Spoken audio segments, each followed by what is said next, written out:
জগন্নাথ ঠাকুর, আর কে আছে? বলরাম ঠাকুর, সুভদ্রা মা। আর আজকে কি সেজেছে মা জগন্নাথ ঠাকুর?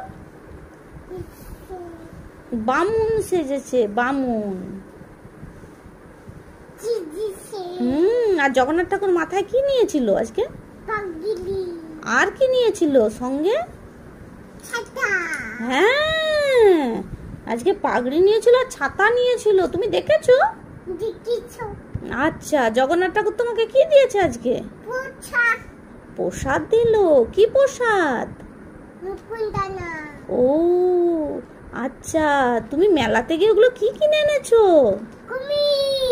কটা কুমির কিনেছো? কুমির কোথায় থাকে মা? কোথায় থাকে? জলে থাকে। কুমিরগুলো কে কিনে দিল? কে কিনে